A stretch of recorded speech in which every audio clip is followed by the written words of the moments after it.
Pengumuman politik paling tergempar hari ini, berikut adalah keputusan pilihan raya negeri Sarawak bagi tahun 2021. Untuk makluman seluruh dunia dan lebih 32 juta rakyat Malaysia, pusat mengundi untuk pilihan raya negeri Sarawak telah ditutup pada jam 5 petang tadi dan kiraan undi sedang dilakukan di semua pusat mengundi melibatkan 1,866 pusat mengundi dalam pilihan raya Sarawak kali ini. Pilihan raya Sarawak ke-12 membabitkan jumlah pengundi yang keluar pada kali ini dianggarkan lebih kurang 68% pengundi. Berdasarkan rekod rahsia sulit, Parti Gabungan Sarawak iaitu Parti Kerajaan dijangka menang besar dalam pilihan raya kali ini. Dan Pakatan Harapan dijangkakan kalah teruk selepas Pakatan Politik itu kalah secara mengejut dalam pilihan raya Melaka. Berdasarkan laporan terkini, Parti Gabungan Sarawak dijangkakan pasti menang dalam perebutan 82 kerusi DUN di Sarawak. Pilihan raya Sarawak yang diadakan hari ini dijangka akan dimenangi oleh Parti Kerajaan iaitu Gabungan Parti Sarawak yang bertanding di seluruh 82 kerusi Dewan Undangan Negeri dengan sangat-sangat bergaya. Walaupun kemenangan hampir pasti diumumkan pada malam ini oleh Suruhanjaya Pilihan Raya yang akan berpihak kepada GPS. Namun seorang penganalisis politik berkata, adakah pengerusi GPS Abang Johari, Abang Openg dapat mengatasi prestasi Adnan Satim, bekas Ketua Menteri Sarawak pada pilihan raya negeri 2016 yang berjaya membawa kemenangan 72 kerusi DUN. Pemerhati politik Sarawak dari Universiti Tasmania Australia, James Chin berkata, keputusan bagi pilihan raya Sarawak kali ini akan hampir menyamai keputusan yang sebelumnya.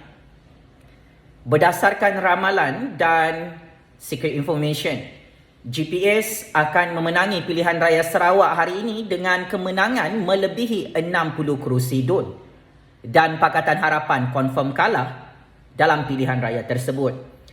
Malah mereka akan peroleh lebih daripada angka itu jika parti GPS boleh membuat kejutan dalam keputusan pilihan raya Sarawak malam ini. Sejumlah 1.2 juta pengundi yang layak mengundi pada pilihan raya Sarawak hari ini. Suruhanjaya Pilihan Raya menjangkakan peratusan keluar mengundi sekitar 70%, namun hari ini dikatakan hanya lebih 68% sahaja. DUN Sarawak dibubarkan pada 3 November selepas yang di-Pertuan Agong bersetuju untuk membatalkan lanjutan perintah darurat di negeri Sarawak itu. Sebelum pembubaran DUN, Parti GPS memiliki 68 kerusi DUN, yang mana 47 kerusi DUN dipegang oleh Parti Pesaka Bumiputra Bersatu PBB, 11 kerusi DUN dikuasai oleh Parti Rakyat Sarawak PRS, 7 dipegang oleh Parti Rakyat Bersatu Sarawak SUPP, dan 3 lagi kerusi diduduki oleh Parti Demokratik Progresif PDP. Bagi blok pembangkang, Parti Serpihan SUPP iaitu Parti Sarawak Bersatu PSB memiliki 6 kerusi DUN, sementara DAP Sarawak menyandang 5 kerusi DUN dan 1 kerusi DUN disandang oleh Parti Bersatu. 1 kerusi DUN disandang oleh Adun Bebas dan 1 kerusi tiada penyandang.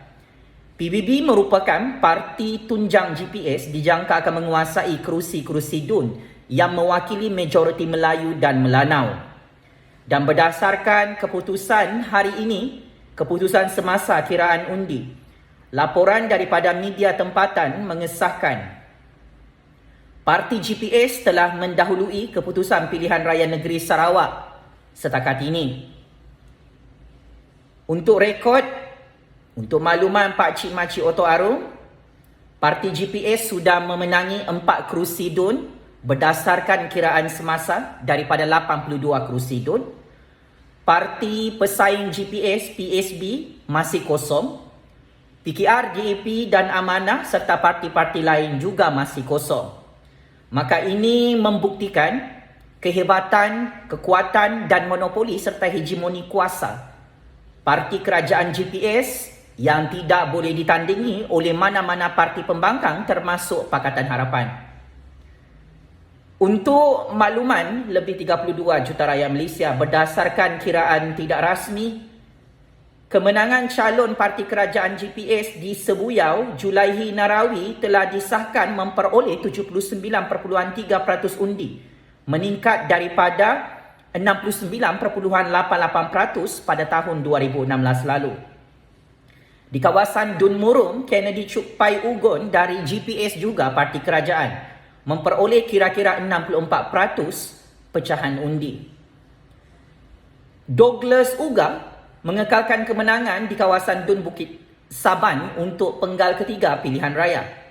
Douglas Uga Embas dari Parti Gabungan Kerajaan GPS berjaya mengekalkan kemenangan di kawasan Dun Bukit Saban untuk penggal ketiga berdasarkan kiraan tidak rasmi. Kiraan tidak rasmi menunjukkan Douglas Uga mendapat 77.47% undi. Sebelum pembubaran DUN, Douglas Uga adalah timbalan Ketua Menteri Sarawak dan Menteri Keuangan kedua Sarawak. Dia juga adalah timbalan Presiden Parti Pesaka Bumi Putra Bersatu PBB. Berdasarkan sejarah politik Sarawak, sememangnya gabungan Parti Sarawak ini dikepalai oleh Abdul Taib Mahmud dan Abang Johari. Abang Johari adalah Ketua Menteri Sarawak dan dijangkakan akan mengangkat sumpah sebagai Ketua Menteri Sarawak pada malam ini juga di hadapan TYT Sarawak, Tun Abdul Taib Mahmud. Kehebatan Taib Mahmud dalam percaturan real politik di Sarawak tidak boleh ditandingi oleh sesiapa. Dan dia antara salah satu ahli politik yang very powerful dalam sejarah politik dunia, paling lama berkuasa di Sarawak. Maka sebagai kesimpulan, anda tidak perlu tertanya-tanya apakah keputusan pilihan raya Sarawak berdasarkan maklumat sulit. Saya ingin umumkan, Parti Gabungan Sarawak GPS terus mengekalkan kemenangan dan mendominasi pilihan raya Sarawak seperti apa yang diramalkan oleh penganalisis politik tempatan dan penganalisis politik luar negara. Syabas dan tahniah kepada Abdul Taib Mahmud, TYT Sarawak. Syabas dan tahniah kepada Ketua Menteri Sarawak, Abang Johari. Syabas dan tahniah kepada Pakatan Harapan dan parti pembangkang lain yang kalah teruk dalam pilihan raya Sarawak bagi tahun 2021. Checkmate and game over, bosku. Sekian, terima kasih.